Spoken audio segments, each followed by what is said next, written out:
ಚುನಾವಣಾ ಚದುರಂಗಕ್ಕೆ ಸ್ವಾಗತ. ನಾನು ರಾಘವೇಂದ್ರ ಗುಡಿ.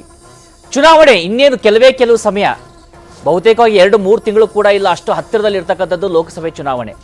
ಇಂಥ ಸಂದರ್ಭದಲ್ಲಿ ಯಾರು ಯಾರ ವಿರುದ್ಧ ದಾಳವನ್ನು ಉರುಳಿಸ್ತಾರೆ, ಯಾವ ರೀತಿಯಾಗಿರ್ತಕ್ಕಂಥ ಚದುರಂಗದ ಆಟಕ್ಕೆ ಈ ಚುನಾವಣೆ ಕಾರಣ ಆಗುತ್ತೆ ಅಂತ ಪ್ರಶ್ನೆಗಳು ಮೂಡ್ತಾ ಇರುವಂತಹ ಸಂದರ್ಭದಲ್ಲೇನೆ ಇಂಡಿ ಒಕ್ಕೂಟ ಇದ್ದಕ್ಕಿದ್ದಾಗೆ ಬಿಡಿ ಬಿಡಿ ಆಗ್ತಾ ಇರೋದು ಒಂದು ಕಡೆ ಕಂಡು ಬರ್ತಾ ಇದ್ರೆ, ಮತ್ತೊಂದು ಕಡೆ ನಾವಾದ್ರೂ ನಮ್ಮ ಸ್ಥಾನವನ್ನ ಭದ್ರಪಡಿಸಿಕೊಳ್ಳೋಣ ಅಂತಕ್ಕಂಥ ಒಂದು ಹೋರಾಟದ ಮನೋಭಾವನ ಕೂಡ ಕೆಲ ರಾಜ್ಯಗಳಲ್ಲಿ ಕಂಡು ಬರ್ತಾ ಇದೆ.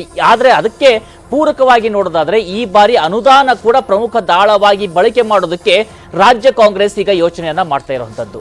ಹಾಗಿದ್ರೆ ಈ ಅನುದಾನದ ಆಟ ಪ್ರತಿ ಆಟ ಯಾವ ರೀತಿಯಾಗಿರುತ್ತೆ, ಈ ದಾಳ ಪ್ರತಿದಾಳ ಹೇಗಿರುತ್ತೆ ಅಂತ ಒಂದು ಪ್ರಶ್ನೆ ಇದ್ರೆ, ಮತ್ತೊಂದು ಕಡೆ ನೋಡೋದಾದ್ರೆ ಕ್ಷೇತ್ರ ಕುರುಕ್ಷೇತ್ರದಲ್ಲಿ ಯಾವ ಕ್ಷೇತ್ರದಲ್ಲಿ ಯಾವ ರೀತಿಯಾಗಿರ್ತಕ್ಕಂಥ ಬೆಳವಣಿಗೆಗಳಾಗ್ತಾ ಇದ್ದಾವೆ ಅಂತಕ್ಕಂಥದ್ದು ಕೂಡ ಪ್ರಮುಖವಾಗಿರ್ತಕ್ಕಂಥ ಪ್ರಶ್ನೆ. ಅವೆಲ್ಲವನ್ನ ಕೂಡ ಇವತ್ತು ಚರ್ಚೆಯನ್ನ ಮಾಡ್ತಾ ಹೋಗೋಣ. ಅದಕ್ಕಿಂತ ಮುಂಚಿತವಾಗಿ ಹೆಡ್ಲೈನ್ಸ್. ಕೇಂದ್ರ ರಾಜ್ಯದ ಮಧ್ಯೆ ಅನುದಾನ ಕದನ. ಫೆಬ್ರವರಿ 7ಕ್ಕೆ ಸಿಎಂ ಡಿಸಿಎಂ ನೇತೃತ್ವದಲ್ಲಿ ದಿಲ್ಲಿ ಚಲೋ. ಇತ್ತ ಕೌಂಟರ್ ಧರಣಿಗೆ ಬಿಜೆಪಿ ರೆಡಿ. ತಮ್ಮನ ವಿವಾದವನ್ನ ಮುಚ್ಚಿಡಲು ಅಸ್ತ್ರ ಪ್ರಯೋಗಿಸಿದ್ರ ಡಿಕೆಶಿ. ತಪ್ಪು ಮುಚ್ಚಿಡಲು ಡ್ರಾಮಾ ಎಂದ ಬಿಜೆಪಿ. ಯುಪಿಎ ಅವಧಿಯಲ್ಲಿ ಎಷ್ಟು ಅನುದಾನ ಕೊಟ್ಟಿದ್ರಿ ಅಂತ ಪ್ರಶ್ನೆ.